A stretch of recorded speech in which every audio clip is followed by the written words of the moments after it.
உங்க current bill ஏறிட்டே போகுதா? கவலை விடுங்க. 100% ஈஸி கிரேட் காப்பர்ல தயாரிக்கப்பட்ட லெவிட் வயர்ஸ் அண்ட் கேபிள்ஸை பயன்படுத்தி உங்க கரண்ட் பில்லை மிச்சப்படுத்துங்க. என்றென்றும் நம்பிக்கையுடன் Levit cables and wires. HiQE campus NEET crash 2026 revision attack. எங்க டீச்சர்ஸ் உங்க டைம்ல இந்தியா ரேட்ல. உடனே ஜாயின் பண்ணுங்க. வெறும் ரூபாய் 4720 மட்டுமே. படம் வராததும் சென்சார் தள்ளி போறதும் பாஜகவுக்கு எதிர்நிலையில் விஜய் இருக்கிறான்றதான காமிக்குது. ஜனநாயகனை க்ளோஸ் பண்ணதுக்கு என்ன அப்படின்னா, சர்வசாதாரணமா இவங்க ஐஜி அலுவலகத்தை தூக்கி டமாருன்றானுங்க. ராணுவம் சம்பந்தமான ஏதோ ஒரு குறிகள் இருக்கு, லோகோ இருக்கு அப்படின்னு சொல்றாங்க. நீங்க அதெல்லாம் வைக்க கூடாதுல்ல. ட்ரெய்லர்லேயே வச்சிட்டீங்களே. அரசியல் நியாயமா திமுக தான் இது காரணம். உங்க ட்ரெய்லர்லேயே இந்த வசனம் தூக்கியிருப்பாங்க. நியாயமா திமுக தான் காரணம்னா நீங்க அந்த நேரம் அந்த படத்தை எப்படி பாலையா படத்தில் பிரகாஷ்ராஜ் கேரக்டரே இல்லை. இங்கே சம்மந்தம் இல்லாமல் ஒருத்தன் புடனில் இந்த பக்கம் செவுட்டில் ஒன்று வைக்கிறான், இந்த பக்கம் பார்த்து நீ தானே என்ன அடிச்ச அப்படின்னு இங்கே இருக்கும் சொல்கிறான். பாஜகக்காரர் சொல்கிறான், தம்பி நான் தான் அடித்தேன். உங்கள் அடி எனக்கு தெரியுங்க, சும்மா இருங்க, நீங்கள் கொஞ்சம் சாஃப்டாக அடிப்பீங்க, தம்பி நீ தான் அடித்த, இல்லைப்பா நான் தான்ப்பா பளிச்சுன்னு அடித்தேன் அப்படின்னு அவர் சொல்கிறாங்க. பாஜகக்காரன் சொல்கிறான், நாங்கள் தான்டா அடிச்சோன்றான். கரூர் சம்பவத்துக்கு திமுக தான் காரணம். சிபிஐ வழக்கு நடந்துகிட்டு இருக்கு. முடிவு பண்ண வேண்டியது சிபிஐ. இப்போ வரைக்கும் திமுக தான் காரணங்கிறதுக்கு சிபிஐ கிட்ட எந்த ப்ரூஃபும் இல்லை. ஜீரோ, எந்த ப்ரூஃபும் இல்லை. எந்த வகையில் திமுகவில் செந்தில் பாலாஜி உள்ளே கொண்டு வரலான்றதுக்கு அவங்கள்ட்ட எந்த சாலிட் ப்ரூஃபும் இல்லை, எதுவுமே கிடையாது. ஆனால் இவர் சிபிஐ தான் திமுக தான் காரணம்னு இவர் சொல்கிறாரு. ஆனால் இவங்க முழுக்க முழுக்க ஆதாரம் சுற்றி டிரைவர் வரைக்கும் வருது. நீ யாராவது செவப்பு கருப்பு துண்டு பார்த்தவங்க யாராவது பார்த்தியாப்பான்னு டிரைவருக்குலாம் கேட்குற அளவுக்கு நிலம வந்து. ஆனால் பாஜகனாலே பயம், ஆர்எஸ்எஸ்னாலே பயம். எப்போ தான் எதிர்த்து பேசுவீங்க? உங்களுக்கே பிரச்சனை வந்துருச்சு. நீங்கள் திருப்பரங்குன்றத்தில் மக்களுக்கு பிரச்சனை வந்துச்சு, பாஜக எதிர்த்து பேசலை. தமிழ்நாட்டுக்கு வர வேண்டிய மெட்ரோ ரயில் திட்டத்தை நிறுத்தினாங்க, அதுக்கும் வாய் திறக்கல. எஸ்ஐஆருக்கு வாய் திறக்கல. இதெல்லாமே மக்களுக்கான பிரச்சனைகளில் வாய் திறக்கல. இப்போ உங்களுக்கே ஒரு பிரச்சனை வருது பாஜக மூலியமா, அப்போ கூட வாய் திறக்கலன்னா நீங்கள்லாம் எதுக்கு அரசியலுக்கு வந்தீங்க? யாரை அடித்து விரட்ட போறீங்க? 50க்கும் மேற்பட்ட உலக நாடுகளில் 100 கோடிக்கும் அதிகமான ஆகாயம் தமிழ் பார்வையாளர்களுக்கு பேரன்பும் திருநன்றி. ஆகாயம் நேயர்களுக்கு வணக்கம். நம்ம கூட பத்திரிகையாளர் திரு சேகுவார் அவர்கள் இருக்காங்க, அவங்க கூட தான் பேச போகிறோம். வணக்கம் சே. வணக்கம் ப்ரோ. ஜனநாயகனுடைய ரிலீஸ் டேட் தள்ளி போயிருக்குன்னு கேவிஎன் நிறுவனமே சொல்லிட்டாங்க. பலரும் இடதுசாரி பேசக்கூடிய பலருமே என்ன சொன்னாங்க அப்படின்னா, விஜயனுடைய குரல் பாஜக குரல் மாதிரியே இருக்குது, பாஜக ஆதரவாளர் போல அவர் பேசுகிறான்னு பல குற்றச்சாட்டுகள். ஒருவேளை அந்த குற்றச்சாட்டுகள் உண்மையாக இருந்தால் இந்நேரத்துக்கு படம் வந்திருக்கணும்ல. படம் வராததும் இந்த சென்சார் தள்ளி போகிறதும் பாஜகவுக்கு எதிர்நிலையில் விஜய் இருக்கிறான்றதான காமிக்குது. எதிர்நிலையில் இருக்காருன்னா அவர் என்னைக்கு எந்திரிச்சு பாஜக அவ்வளோதான் அப்படின்னு எப்போ ஏதாவது சொன்னாரா? இந்த பிரச்சனை சென்சார் போயிட்டு இருக்கும் போது, இல்லை கூட இருக்க யாராவது பாஜக மோடி அவர்களே அப்படின்னு ஏதாவது சொன்னாங்களே? எதுவுமே சொல்ல. இவங்க என்ன சொன்னாங்கன்னா திமுக அப்படின்னு. ஏய், சென்சாருக்கு திமுக அவங்க சொல்லி அவங்க கேட்குறாங்க. ஏய் பாரு, அப்படிலாம் பேசக்கூடாது. அது இல்லை இது அப்படின்னா, நீங்கள் சென்சாரே ஒரு அட்டூழியம், ஒரு கருத்து சுதந்திரத்தோட அட்டூழியம். அவன் ஒரு சில கேட்டகரி வச்சுருக்காங்க. ஒரு 5 வகையான சான்றிதழ் கொடுப்பாங்க. ஒரு படத்துக்கும் 5 வகையில் ஏதாவது ஒன்று கொடுப்பாங்க. அதில் சில வரைமுறை வச்சுருக்காங்க. நீங்கள் பெண்களை அவமதிக்கக்கூடாது, மாற்றுத்திறனாளிகளை அவமதிக்கக்கூடாது, இராணுவம் சம்மந்தப்பட்ட விஷயங்களில் கவனமாக இருக்கணும், அதுக்கப்புறம் மதம் சார்ந்த விஷயங்களில் கவனமாக இருக்கணும், டபுள் மீனிங்கில் பேசக்கூடாதுன்னு பல க்ரைட்டீரியா இருக்குது. ஜனநாயகனை க்ளோஸ் பண்ணதுக்கு என்ன அப்படின்னா, சர்வசாதாரணமாக இவங்க ஐஜி அலுவலகத்தை தூக்கி டமாருன்றானுங்க. அது ஒன்று. ரெண்டாவது, இராணுவம் சம்மந்தமான ஏதோ ஒரு குறிகள் இருக்குது, லோகோ இருக்குது அப்படின்னு சொல்கிறாங்க. நீங்கள் அதெல்லாம் வைக்கக்கூடாதுல்ல. நியாயமாக அதெல்லாம் வைக்கக்கூடாது. நீங்கள் அப்படி வைக்கிறீங்கன்னா அதை ப்ரொமோஷனாக காட்டலாம். இப்போ அமரன் படத்தில் ப்ரொமோஷனாக காட்டுவாங்க, இராணுவம்ன்றது ஒரு சிறந்தது அப்படின்னு காட்டுவாங்க. நீ இந்த ஜல்லிக்கட்டு போராட்டத்தில் ஒரு போலீஸ் ஸ்டேஷனை தீ வச்சாங்கல்ல, அப்போ எவ்வளோ அப்போனா என்னென்னா, போலீஸ் ஸ்டேஷன் யார் வேணாலும் அடிச்சு நொறுக்கலான்ற ஒரு கான்செப்ட் ஆயிருன்றனால தானே அன்றைக்கி ஒரு பெரிய பரபரவாச்சு. நீ படத்திலே சர்வசாதாரணமாக டமாருன்னு தூக்கி வெடிக்கிற மாதிரி ஒரு ஐஜி அலுவலகம் அதுவும் அப்படின்னா அது எப்படி ஏற்றுப்பாங்க? அப்போ அவங்க சொல்கிற க்ரைட்டீரியா எவ்வளோ வரணும்? இன்னொன்று, ஒரு படத்துக்கும் சென்சார் பார்க்குறாங்கல்ல, குறைஞ்ச ஒரு 3-4 பேர் உட்காந்து பார்க்குறாங்கன்னா, இங்கே பெருவாரியான நபர்கள் அந்த படத்துக்கு ஓகே சொல்லிட்டாங்கன்னா ஓகே ஆயிடாது. யாராவது ஒரு நபர் நாட் ஓகேன்னு சொன்னால் கூட அந்த படம் சிக்கல் தான். அப்படியான கட்டுக்கோப்பான அந்த இடத்த பார்த்துக்கிட்டு அநியாயம் பண்ணுறாங்க. மதம் சார்ந்து ஒரு மதத்தை துன்புறுத்தக்கூடாதுன்றத ஒரு க்ரைட்டீரியா அதில் இருக்குது. ஆனால் இவங்க கேரளா ஸ்டோரிஸை ரிலீஸ் பண்ணுவாங்க. அப்புறம் அந்த பெருமாள்னு ஒன்று வந்துச்சு, பரமசிவன் ஃபாத்திமா, அதை ஓகே பண்ணுவானுங்க. இவங்களுக்கு என்ன தான் பிரச்சனைனே தெரியாது. இவங்களுக்கு ப்ரொமோஷன், இவங்க சார்ந்த படங்கள் வருது அப்படின்னா அது மற்ற மதங்கள் துன்புறுத்தினா பரவாயில்லன்னு ஓகே பண்ணுவாங்க. அப்போ இந்த பக்கம் ஏதாவது ஒன்று ஆச்சு, வேறு ஏதாவது கருத்து சுதந்திரம் வருச்சுன்னா தூக்கிடுவாங்க. என்ன நீ இந்தி எதிர்ப்பெல்லாம் பேசுகிறாங்க அந்த படத்துக்கு? ஏய் தம்பி, முற்போக்கு படங்கள் பல படங்களுக்கு இங்கே வந்து அவங்க சென்சார் கஷ்டப்பட்டு வாங்கியிருக்காங்க. அதுலேயும் முக்கியமாக பல சீன்களை நீக்கியிருக்காங்க. நீங்கள் வட சென்னையில் இது விடுதலையில் வந்து பிரகாஷ்ராஜ் நடிச்சிருக்காரு. யாருக்குமே தெரியாது. நிறைய கட்ஸில் இருப்பார். பார்த்தா அவ்வளோ பேசுகிற அரசியல் எல்லாமே நீக்கப்பட்டிருக்கு. அப்போ பார்க்கும்போது வைத்தறிச்சலாக இருக்கு. அடப்பாவீங்களா இவ்வளோ தூக்கியிருக்கீங்களாடா அப்படின்ற மாதிரி வைத்தறிச்சலாக இருக்கும். அப்போ இவங்க வந்து ராமாயணத்தில் அந்த மாதிரி தூக்குவானுங்களா, இல்லை மகாபாரதத்தில் தூக்குவானுங்களா? அப்படிலாம் அப்போ நம்ம கேள்வி நிறைய கேட்போம்ல. இப்போ இவங்களுக்கு கருத்து படங்கள் வரும்போது மட்டும்தான் இவங்க அதுக்கு நொட்டை கண்டுபிடிப்பாங்க. அதே மாதிரி விஜய் படத்தில் வைக்கிற இதெல்லாம் பார்த்தா ஒரு வகையில் நியாயமாக இருக்குது. ஐஜி சீன்ஸை தூக்குறது இதெல்லாம் பண்ணுறது எல்லாமே நியாயமாக இருக்குது. நீங்கள் அரசியல் பேசுகிற வசனத்தில் நீங்கள் டேரெக்டாகவே வச்சுட்டீங்களே, ட்ரெய்லர்லேயே வச்சிட்டிங்களே அரசியல். நியாயமாக திமுக தான் இது காரணம், உனக்கு ட்ரெய்லர்லேயே இந்த வசனம் தூக்கியிருப்பாங்க. நியாயமாக திமுக தான் காரணம்னா நீங்கள் வந்து அந்த நேரம் அந்த படத்தை எப்படி பாலையா படத்தில் பிரகாஷ்ராஜ் கேரக்டரே இல்லை, இந்த படத்தில் வருது. அது என்னடா இதை அட்டுழியம் பண்ணுறீங்க? சீரியஸாங்க. சரி, நீ இது ஒரு வகையில் ஏதோ ஒரு வகையில் திமுக காரணம்னே வச்சுக்கோங்களேன். ஏதோ ஒரு வகையில் அடுத்து இவன் அட்டாக் பண்ண வேண்டியது யார்? பாஜகவை தானே. ஒரு வார்த்தை கேட்க மாட்டாங்க. இல்லை, இந்த கட்சியை சேர்ந்த திரு நிர்மல்குமார் அவர்கள்லாம் சொல்லும்போது தடுப்பது யாரோ, தடுப்பது யாரோ, யாரோ யாரோ யார் யார், இது அப்படியே அந்த கோஷம் தான் எனக்கு ஞாபகம் வருது. எஸ்ஐஆரை கொண்டு வந்தது யாரோ, டொனால்ட் ட்ரம்ப்போ இல்லை விளாடிமிர் புதினோ, அப்படி தான் எனக்கு ஞாபகம் வருது. என்னங்கடா நீங்கள் யாரோலாம் உங்களுக்கு யாரும் தெரியாதா? ஆர்எஸ்எஸ்லேருந்து வந்த உங்களுக்கு யாரும் தெரியாதா? தமிழ் சினிமாவை நீங்கள் பார்த்ததே இல்லையா? விஜய் படத்தையே பார்த்தது இல்லையா? விஜய் படத்துக்கு யார் சென்சார் கொடுக்குறாங்கன்னே தெரியாதா? யாரோன்னு எப்படி ஒரு வார்த்தை? சிபிஎஃப்சி வந்து நேரடியாக பாஜகவோட பொருத்தி பார்க்குறது இது அவ்வளோ கரெக்டாக இருக்குமா அப்படின்ற ஆங்கிள்லேயும் இருக்கலாம்ல. நான் தான் சொன்னேன், இது வரைக்கும் நீங்கள் வந்து கேரளா ஸ்டோரிஸில் எத்தனை விஷயங்களை கட் பண்ணாங்க, காஷ்மீர் ஃபைல்ஸில் எத்தனை சென்சார் பிட்டை கட் பண்ணாங்க. அப்போ அவங்க சார்ந்த படங்களுக்குலாம் எந்த ரெஸ்ட்ரிக்ஷன்ஸும் இல்லை, டக்குன்னு ரிலீஸ் ஆயிரும். மோகன்ஜி படம் வந்திருக்கு, நம்ம இவரோடது எச்ராஜா படம் வந்திருக்கு, நொந்தன்மலை இது கந்தன்மலை வந்திருக்கு.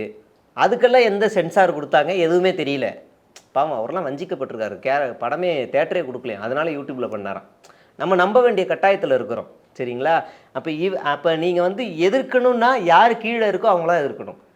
அந்த அமைப்பு யார் கீழே இருக்கோ அப்படி தான். நீங்கள் இது வரைக்கும் அப்படி தானே எதிர்க்கிறீங்க. காவல்துறை எதிர்க்கும் போது யார் ஸ்ட்ரைட்டாக எதிர்க்கிறீங்க? காவல்துறை யார் கீழே இருக்குன்னு சொல்லி அவர் எதிர்க்கிறீங்க. பள்ளிக்கூடத்தை எதிர்க்கும் போது யார் எதிர்க்கிறீங்க? பள்ளிக்கூடம் யார் கீழே இருக்குது? அன்பில் மகேஷ் அவர் கண்ட்ரோலில் இருக்குது, அப்போ அவர் எதிர்க்கிறீங்க. அப்போ ஒயின் ஷாப்பில் ஏதாவது பிரச்சனை வந்தால் யார் எதிர்க்கிறீங்க? சம்மந்தப்பட்ட அமைச்சர் எதிர்க்கிறீங்க. அப்படி தானேங்க அங்கேயும் இருக்கணும்.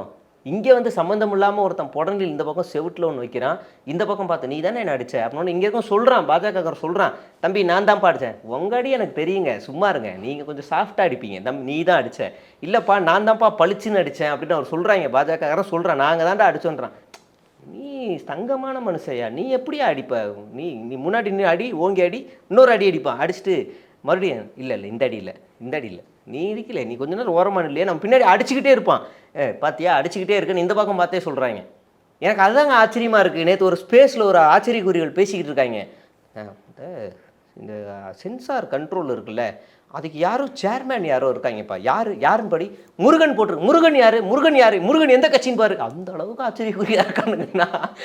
முருகன் யார்? எல்முருகன் யார்? எல்முருகன் எந்த கட்சின்னு பாருங்க. அடுத்து இவர் பியூஷன் யாரோ இருக்காரு, அவர் எந்த கட்சின்னு பாருங்க. 2 பேரும் பாஜகவா? கொஞ்சம் ஒரு வாட்டி கிராஸ் செக் பண்ணுங்க, திமுக யாராவது இருக்காங்களான்னு பாருங்க.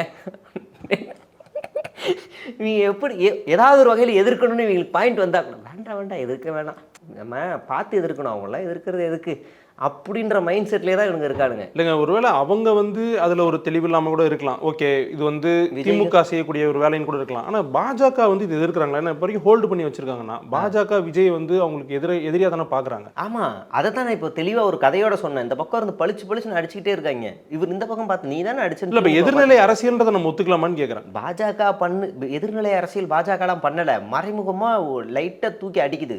நீங்கள் அதனால பின்னாடி இருந்து அடிக்குதுன்னு மூஞ்சிக்கு நேரம் அந்த மூக்குல குத்தலன்னு சொல்லலை, பின்னாடி இருந்து அடிக்குது. ஏதோ ஒரு இடத்துல எப்படி பாஜகவுக்கு ஆதரவா இருந்தாலும் இன்னத்துக்கு படம் வந்திருக்கணும்ல. அதான் கேட்குறேன் நான். என்னன்னா சிண்டு முடிச்ச வேலையை தான் பாஜக பண்ணும், நேரடியாலாம் வேலையை பார்க்காது.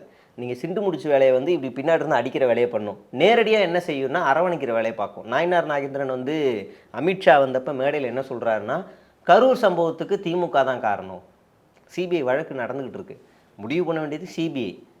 இப்போ வரைக்கும் திமுக தான் காரணங்கிறதுக்கு சிபிஐ கிட்ட எந்த ப்ரூஃபும் இல்லை, ஜீரோ, எந்த ப்ரூஃபும் இல்லை. எந்த வகையில் திமுகவில் செந்தில் பாலாஜி உள்ளே கொண்டு வரலான்றதுக்கு அவங்கள்ட்ட எந்த சாலிட் ப்ரூஃபும் இல்லை, எதுவுமே கிடையாது. ஆனால் இவர் சிபிஐ தான் இப்போ திமுக தான் காரணம்னு இவர் சொல்கிறாரு. ஆனால் இவங்க முழுக்க முழுக்க ஆதாரம் சுற்றி டிரைவர் வரைக்கும் வருது. தம்பி நீ யாராவது செவப்பு கருப்பு துண்டு பார்த்தவங்க யாராவது பார்த்தியாப்பான்னு டிரைவருக்குலாம் கேட்குற அளவுக்கு நிலம வந்திருக்கு. ஆனால் கடைசி வரைக்கும் ப்ரூஃப் இல்லை. நீங்கள் இப்போ ஆதரவு எங்கேருந்து வருது பாருங்கள். அதே மாதிரி ராஜேந்திர பாலாஜி அதிமுகவிலேருந்து விஜய்க்கு ஆதரவு கொடுக்குறாரு. இவங்க எல்லாம் ஒரே பெல்ட்டில் இருக்காங்க. ஆனால் அடிக்கிறதுலாம் பின்னாடி இருந்து அடிக்கிறது, பொழிச்சுன்னு அடிச்சிடுறது. அடிச்சுட்டு இந்த பக்கம் இவர் வந்து திமுக தான் காரணம் அப்படின்னு இந்த பக்கம் எதிர்க்கிறது. இப்போ இந்த ஜனநாயகன் படம் போஸ்ட்பாண்ட் ஆயிருக்கு. அது வந்து ரசிகர் மத்தியில் ஒரு பெரும் கொந்தளிப்பை ஏற்படுத்தியிருக்கு. இது அவருடைய அரசியல் நோக்கத்துக்காக எடுக்கப்பட்ட படம் தான். ஒரு வகையில் ஒரு பாலிடிக்ஸ் வராரு, அது ஒரு நல்ல எஸ்டாப்ளிஷ் பண்ணி எடுக்கப்பட்ட படம் தான். ஒரு பின்னடைவாக இருக்குமோ? பின்னடைவாக இருக்குமான்றலாம் இல்லை. அந்த படம் எப்போ ரிலீஸ் ஆனாலும் ஒரு 5 நாள் கொண்டாடுவாங்க, அவ்வளோதான். நீங்கள் இன்றைக்கி எனக்கு தெரிஞ்சு இது எல்லாமே ஒரு நரேட்டிவாக தான் நான் பார்க்குறேன். இன்னும் அந்த படத்துக்கு ஓடாத ஒரு குப்பை படத்துக்கு வந்து ஒரு ஹைப்பு கிளப்பி விடுற மாதிரி தான் அவங்களே ஹோல்டு பண்ணி அந்த அளவுக்கு போவாங்களா? பண்ணுவாங்க. இந்த படத்தை ரிலீஸ் பண்ணால் நம்ம டேமேஜ் அதிகமாகும் அப்படின்னு திட்டமிட்டு லேட்டாக கூட ரிலீஸ் பண்ணலாம். ஜனவரி 26 பண்ணுவோம், இந்த படம் ஓடி முடிக்கட்டும், அதுக்கப்புறம் பொறுமையாக பண்ணுவோம், சென்சார் நிறுத்துங்கன்ற அளவுக்கு பண்ணுவாங்க. ஏன் நீங்கள் வந்து கரூரில் ஒட்டுமொத்த தமிழக மக்கள் எல்லாருக்குமே தெரியும் அந்த சம்பவம் நடந்ததுக்கு காலதாமதம் தான். அதுக்கு ப்ரூஃப் எல்லா மெயின் ஸ்ட்ரீம்லேயும் அந்த லைவ்ல இருந்து எல்லாமே இருக்குது. காரணம் யார் காரணம்னு சம்மந்தம் இல்லாமல் இவர் திமுகவை திருப்பி விடுறாரு. அதை நம்பியும் வச்சார், கீழே இருக்க அப்பாவி தொண்டர்களை அதை நம்பியும் வச்சார். இப்போ வரைக்கும் ஒரு ப்ரூஃப் இல்லை. அட்லீஸ்ட் இவராவது அவர் வண்டியில் இருக்க சிசிடிவியை ரிலீஸ் பண்ணி இங்கே பாருங்கள், இந்த மாதிரி நடக்குது பாருங்கள் அப்படின்னு இவராவது பேசியிருக்கணும். இது வரைக்கும் அந்த கட்சியில் யாருமே பேசலை. அப்போ இதே தான் மறுபடியும் செட் பண்ணுறாங்க. நீங்கள் வந்து எங்களுக்கு வந்து பழி வாங்குறீங்களா சிஎம் அப்படின்னு அவர் வீடியோலாம் போட்டார். இப்போ இதுலேயே என்ன நடக்குதுன்னா திமுக ஒடுக்குது படத்தை ரிலீஸ் பண்ண விடாமல். திமுகவுக்கும் தியேட்டருக்கும் ஒன்றுமே இல்லை, சம்மந்தமே இல்லை அதுக்கும் இதுக்கும். நீங்கள் வந்து கடைசி நேரத்தில் கூட இந்த படத்தை கொண்டு போய் சன் டிவியில் கொடுத்துட்டு அப்புறம் கடைசி நேரத்தில் அதை மாற்றி விட்டீங்க. லாபத்துக்காக நீங்கள் வேலை செய்கிறீங்க, இப்பயும் லாபத்துக்காக தான் வேலை செய்கிறீங்க. இந்த படம் 2 படமும் ஒன்றா ரிலீஸ் ஆச்சுன்னா டப்பா டான்ஸ் ஆடிரும்னு தள்ளி லைட்டாக ஒரு அரசியல் ரீதியாக ஒரு புது அரசியல்வாதியாக இருக்கலாம். சினிமாவில் அவருக்குன்னு ஒரு மார்க்கெட் இருக்குல்ல, அவர் அதுக்கெல்லாம் நடிச்ச 61 சம்திங் படத்தில் முக்காவாசியில் நான் ஒரு பட்டியலே நான் வந்து ஒன்று வாசிச்சிருக்கேன். கிட்டத்தட்ட 61 படமாக என்னமோ நடிச்சிருக்காரு. அதில் 55 படங்கள் வரைக்கும் தோல்வி, அதில் 4 படம் சுமார், மீதி சில படங்கள் மட்டும்தான் அவருக்கு வெற்றி. நீங்கள் தொடர்ந்து படம் நடிச்சுக்கிட்டே இருக்காருங்கிறதுக்காக நீங்கள் வந்து அவரை வந்து பேசுகிறீங்க. அவரை விட பாதி எண்ணிக்கையில் நடிச்சிருக்க சிவகார்த்திகேயன், அவருக்கும் இவருக்கும் ஒரே ஃபேன் பேஸ் இப்போ உருவாயிருச்சுன்னு சொல்ல முடியாது. ஆனால் அவருக்கு ஒரு ரசிகர் மன்றம் இருக்குது, இவருக்கு ஒரு ரசிகர் மன்றம் இருக்குது. இது அதை போய் அடிக்குது. நியாயமானதா இது போய் அந்த டீமை போய் அடிக்குது. அவங்கள்ட்ட இருக்கிறதும் ஒரு ஜென்சி, இவர்கிட்ட இருக்கிறதும் ஒரு ஜென்சி. அவர் சிவகார்த்திகேயன் பேசும்போது ரொம்ப எளிமையாக சொல்லிட்டாரு, எங்கள் 2 பேருக்குள்ள ரிலேஷன்ஷிப் இவ்வளோதான் ரிலேஷன்ஷிப், நாங்கள் ரொம்ப ஃப்ரெண்ட்லியாக இருப்போம், வாழ்த்துக்கள் சொன்னார். நான் கோல்ட் படம் முடிச்சதுக்கப்புறம் ஃபோன் பண்ணேன், அவர் எனக்கு தேங்க்ஸ் சொன்னார். இதுதான் எங்களுக்குள்ள ரிலேஷன்ஷிப். ஆனால் இன்றைக்கி ஒரு சைபர் அட்டாக், ஒரு ஃபேக் அஜெண்டா செட் பண்ணி பெய்டு ப்ரொமோஷன் பண்ணுறாங்க அப்படின்னு அவரே ஓப்பனாக சொன்னார். என் ஃபேமிலி முதற்கொண்டு அப்யூஸ் பண்ணுறாங்க அப்படிங்கிறாரு. ஒரு படத்தை படமாக தான் நாமளும் பார்க்கணும்னு நினைக்கிறோம். இந்த படம் வந்து அதாவது ஜனநாயகன் வந்து அரசியல் பேசுன்னு நம்பிட்டு இருந்த ஒரு படம் கமர்ஷியல் படமாக ஆயிடுது. ட்ரெய்லருக்கு அப்புறமா ஒரு கமர்ஷியல் படம், யங்ஸ்டர்ஸ்க்கான ஒரு படமாக, ஒரு காலேஜ் ஸ்டோரியில் வரும் அப்படின்னு நினச்சிட்டு இருந்த ஒரு படம் அரசியல் படமாக மாறிடுது. இப்போ அதுதான் இப்போ கிளாஷ். இது அரசியல் பேசிடுச்சுன்னா நம்ம அரசியல் எடுபடாதே, அதுதான் இப்போ கிளாஷ். யதார்த்தமே இதுதான். மற்றபடி இதில் நீங்கள் வந்து ஃபேனு கலெக்ஷனு இதெல்லாம் தாண்டி இந்த கிளாஷ் தான் உள்ளே ஓடுது. இன்னொரு பக்கம் வந்து இப்போது சிபிஐனுடைய சம்மன் அவருக்கு வந்திருக்கு. படம் சம்மன் இது எல்லாமே வந்து ஒரு வகையில் அவருக்கு நெருக்கடி ஏற்படுத்துறதுக்காக செய்யப்படுதோ அப்படின்ற பார்வை இருக்குது. நீங்கள் 12ஆம் தேதி கைது பண்ணி உள்ளே உட்கார வச்சுருவாங்களா என்ன? வழக்கம் போல் புஷி மாதிரி குளூரில் போயிட்டு உட்காந்து ஒரு 4 நாள் உட்காந்துட்டு வர வந்துடுவாங்க, அவ்வளோதான். நீங்கள் அவரை கைது பண்ண மாட்டாங்க, இந்த வழக்குக்கு தீர்ப்பெல்லாம் வராது, எலெக்ஷன் முடிகிற வரைக்கும் தீர்ப்பு வராது, உட்காந்து பந்தாடுவாங்க. நான் ஏற்கனவே சொன்னது தான், விஜய் வாங்க படம் ஓடுதுன்னு ரொம்ப ஆடக்கூடாது சரியா, அப்பப்போ நாங்கள் இப்படி கூப்பிடுவோம், வந்து மூஞ்சை காமிச்சிட்டு போகணும், சும்மா உட்கார வைப்பாங்க, அவ்வளோதான். விசாரணைன்ற பேரில் 8 மணி நேரம் உட்கார வைப்பாங்க. 8 மணி நேரம் சும்மா உட்கார வச்சுட்டு கேட்ட கேள்வியை திரும்ப கேட்குறது, ஓகே கிளம்புங்கன்றுவாங்க. உங்களுக்கு ஒன்றுமே புரியாது, என்னடா இது அப்படின்ற மாதிரி யோசிச்சுட்டே இருப்பாங்க. இந்த சைக்காலஜிக்கலான கொஷின்ஸ் எல்லாம் கூட இருக்குன்னு கேள்விப்பட்டேன். ஸ்டீஃபன் ஒரு படம் வந்துச்சு, அதில் வந்து மொத்தம் ஒரு 68-100 கேள்வி கேட்பாங்களாம். 100 கேள்வியில் மொதல் கேள்வி இருக்குல்ல, அதுக்கு ஒரு ஆன்சர் சொல்லுவானா, அந்த கேள்வியவே மறுபடியும் 48வது கேள்வியாக மறுபடியும் வேறு மாதிரி கேட்கும் போது அதே ஆன்சர் தானே வரணும், வரலன்னா மாட்டிப்பாங்களாம். இப்படியெல்லாம் டார்ச்சர் பண்ணியான கொஷின்ஸ்லாம் இருக்கும். நம்ம ஆச்சரியக்குறிக்கு என்ன மாதிரி கேள்வி கேட்பாங்கன்னே தெரியாது. மொதல் கேள்வியிலேருந்து 2வது கேள்வியே மாற்றி சொல்லுவார். அங்கே போய் சிஎம் சார் பழி வாங்குறீங்களான்னுவார். அப்போ அந்த மாதிரியான ஆள்கிட்ட போயிட்டு நீங்கள் என்ன எதிர்பார்க்க முடியும்? அதனால் அவங்க வந்து ஜாலியாக பந்தாடுவாங்க, உட்காந்து பந்தாடிட்டு திரும்ப பத்திரமா அமுச்சு விட்ருவாங்க.